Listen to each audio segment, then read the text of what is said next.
So here's the HM126 by Woodland Mills. I'm just going to show you a few of the features of the sawmill. We'll do a bit of a walk around. The bunks here are raised off the track system so that if you're loading with forks, you can just bring your forks in, lower your log will stay on top of the bunks and you can bring your forks out. The clamping system is a simple screw design. This piece is adjustable in length for larger logs and smaller pieces. The blade guards are all metal, powder coated finish. We've got a 6.5 liter aluminum lubricant tank with a dual valve system so that you can set your flow rate and then just turn one of the valves on and off and it'll drip at the right flow rate. Behind the guards, the blade runs on two B-series drive belts. This one's running off centrifugal clutch right on the engine. So as you throttle the engine, the blade engages through the clutch and you can cut your wood. These are cast iron band wheels, 19-inch diameter with rubber V-belts, both sides. So we walk around the back of the mill, we're going to see the tensioning. So this is a T-handle for blade tension. And you clockwise to tension, counterclockwise to loosen. You get used to how tight this has to be, as well as how tight the blade should be by feel. We've got a magnetic measuring scale here. We've got a 4/4 scale on the right-hand side, which will let you consistently cut boards at 1 1/8 inches. On the left-hand side, we have a true ruler. And this is when you're looking for cants, maybe 8x8 or 10x10, or dimensional lumber done by the inch. The head is raised and lowered by this handle here. It's about 1/4 inch per turn. It's a lead screw with an Acme thread and a bronze bushing that's all hidden and protected up inside of this assembly here. For an engine, we have the Kohler Command Pro, 9.5 horsepower with a 3-year commercial warranty. That's good North American wide. The locking of the head is done with these cam lock assemblies. So when we lock this, it locks the mill head to the verticals to make sure the mill does not go up and down during the cut. If we look here, these are wheel sweepers and they're adjustable and they got lots of life for wear.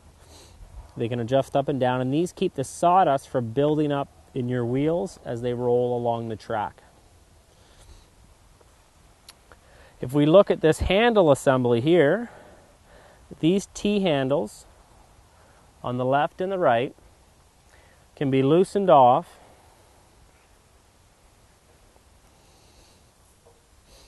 and this handle is adjustable up and down, and that changes the user's position. So if you're taller or shorter, you can adjust it, or if you have the mill set up on a really high spot or down low, you can set the handle so it works best for your position.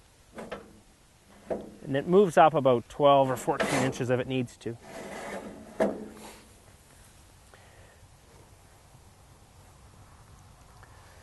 The throttle is done right here. So the user position is right here. You throttle, hand out here, and then you can push through your cut. You let it off, the engine slows down, the blade disengages. You can do your adjustments.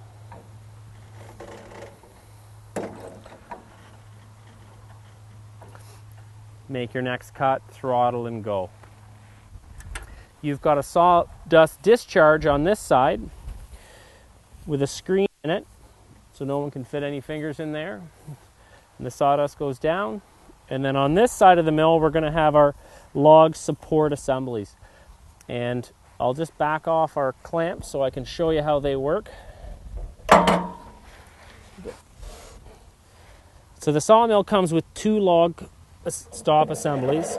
These are the long ones, and they're tapered on the top. And they're tapered so that when you're first loading the big round logs, you can put them up high, and as you can't hook the logs to turn them, the log doesn't grab on it and it stays in position. As you get lower and lower in the cut, you lower these down. Once you're down to a square cant, it also comes with a set of short dogs that won't fall through. And these stops can be used. The blade will never hit this when it's in its lowest position. They're set up so the blade just crests over top of it with about a 1/4 inch clearance. And that way you can clamp your last log without having to worry about hitting your guides or your stops. This safety device here is designed to run into this log stop before your blade does. So you want to set this so that it's in interference with this piece as it rolls over, and that'll stop you from hitting your log stops with your blade.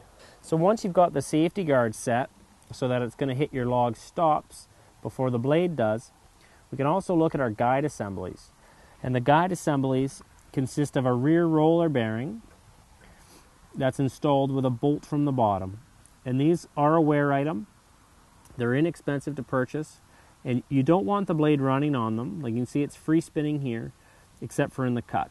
And then we have a guide block top and bottom, and they're adjustable with an Allen key in the face to set the clearance off the blade, and we talk about that in our setup videos. The mill is shipped in a 7-foot crate, so the tracks are shipped in 2 pieces, 6.5 feet, 6.5 feet, and they're bolted together with a center bunk. And this center bunk is shown here with a seam, 4 bolts, both sides, and the track gets bolted together. Today we're going to mill this hemlock log for you. It's a full 10-foot length. It's about a 15-inch diameter.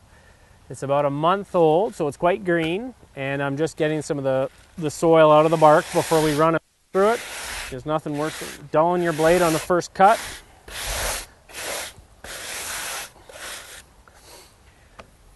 We're going to go to the back of the mill now and adjust the height of the blade on the log to take our first pass. We adjust the height using our upper handle here with the locks unlocked, and it's about a 1/4 inch per turn, and you can see it move on the scale here as well as on the log. We're going to want to take off enough to get a nice cut the whole length of the log, and depending on taper, but without too much waste. Once we've got it positioned where we like to take the cut, we're going to lock the head using the cam lock handles, left and right, and then we're going to start the engine. We may need a little bit of choke. Turn it on.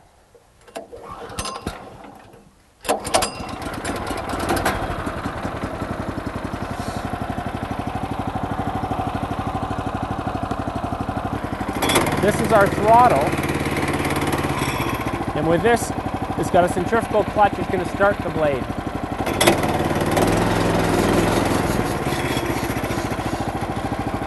We also have a water drip system, which we've set a flow rate, and then we just turn it on and off.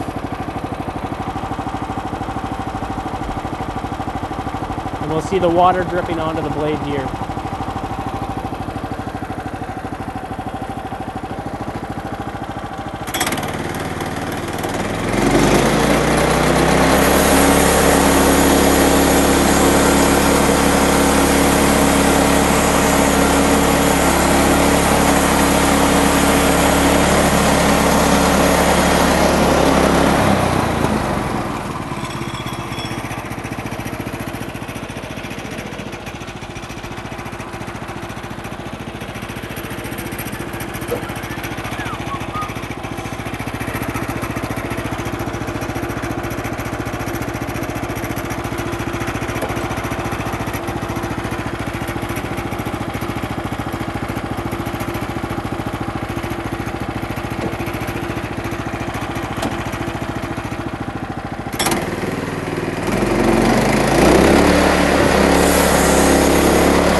Now we're going to rotate our log 180 degrees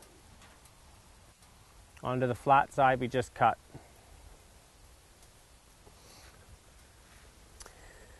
This is the log clamp assembly. We're going to back it off.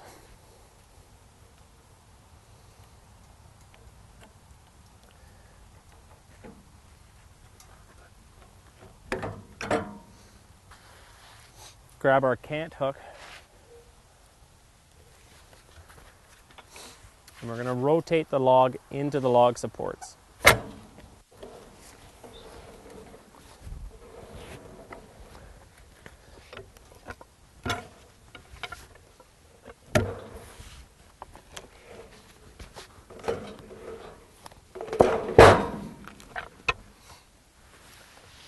Once the log's been flipped, we're going to lower the log supports so we don't have to worry about them.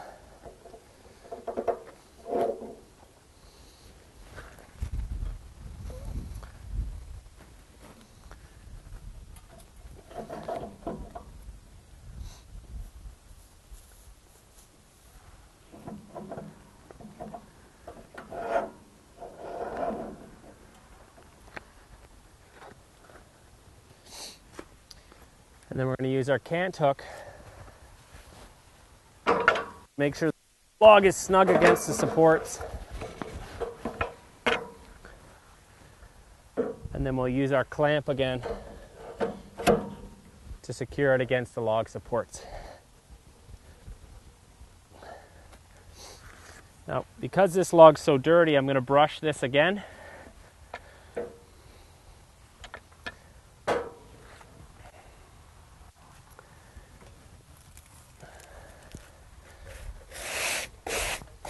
To try and minimize the topsoil and maximize my blade life.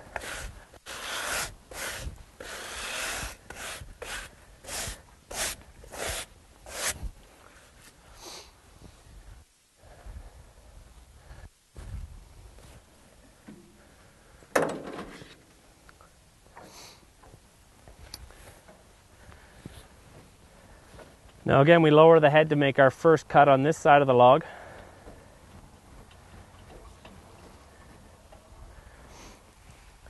We come down and have a look at where this cut's going to be.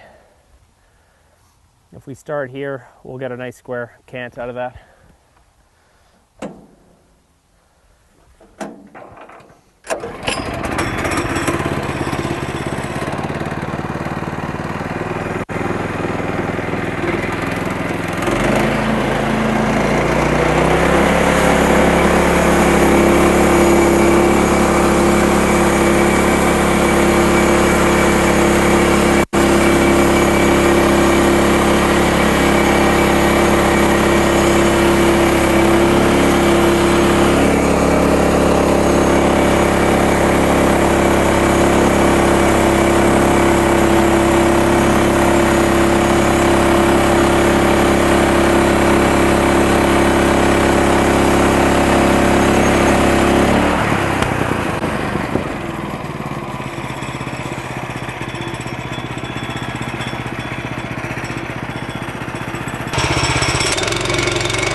We've taken this hemlock down to an 8x8. We're going to do some timber frames. So we're going to save the 8x8.